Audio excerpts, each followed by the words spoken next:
Halo, Assalamualaikum warahmatullahi wabarakatuh. Hari ini Ibu akan membahas tentang pembelahan sel yang ada di dalam tubuh kita.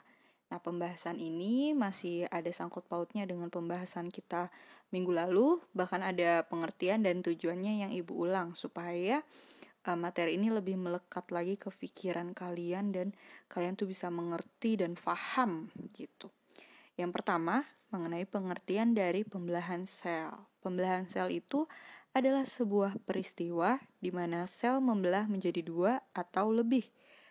Nah, pembelahan ini terjadi di dalam tubuh. Untuk apa pembelahan sel ini? Ternyata Allah Subhanahu wa Ta'ala yang punya rencana yang sangat besar, sel di dalam tubuh kita itu dibuatnya supaya bisa membelah dengan antara lain ada 3 tujuan. Yang pertama, tujuannya adalah untuk pertumbuhan tinggi, panjang, berat. Nah, yang kedua untuk perbaikan. Perbaikan apa? Perbaikan kalau misalkan tubuh kita itu terdapat luka, misalkan kita tersayat, kena pisau, atau kejedot gitu ya. Nah, yang memerlukan sel-sel lamanya itu diganti, nah nanti sel lamanya akan diganti melalui proses pembelahan sel, sehingga terbentuklah sel-sel yang baru. Dan tujuan yang ketiga, pembelahan sel itu adalah untuk reproduksi. Kenapa sih kok bisa untuk reproduksi?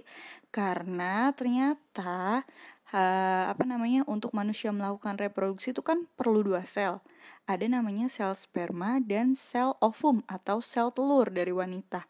Nah, ternyata sel-sel ini itu dibuatnya melalui pembelahan sel. Gitu. Nah, minggu lalu kita juga telah membahas tentang pembagian pembelahan sel atau jenis-jenis dari pembelahan sel. Pembelahan sel itu dibagi menjadi 2. Yang pertama pembelahan secara langsung atau amitosis, dan yang kedua itu ada pembelahan secara tidak langsung atau mitosis dan meiosis. Nah, yang Ibu bahas pertama itu adalah amitosis. Jadi ini di sini ada gambar. Ini merupakan gambar sel bakteri. Kenapa gambarnya sel bakteri?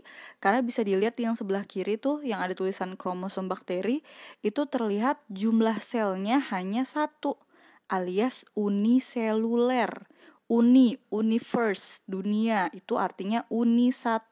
Jadi kalau ada tulisan organisme uniseluler, berarti artinya organisme yang hanya memiliki 1 sel.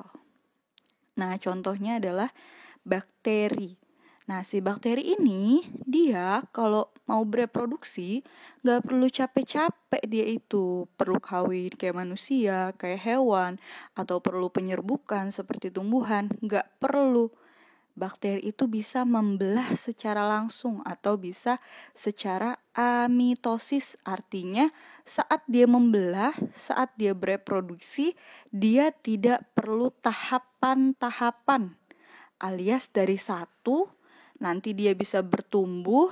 Yang di tengah itu yang hitam, itu namanya adalah kromosom atau DNA. Nah, nanti yang hitamnya dia belah jadi 2 dulu. Setelah yang hitamnya dibelah jadi 2, baru nanti dinding-dinding selnya yang membelah jadi 2. Nah, sehingga hasil di akhir ini, dia hasilnya adalah 2 sel bakteri. Jadi, pembelahannya itu tanpa tahapan apapun. Jadi tinggal ngebelah inti sel, ngebelah dinding selnya, jadi deh 2. Nah, itu namanya pembelahan secara langsung atau amitosis.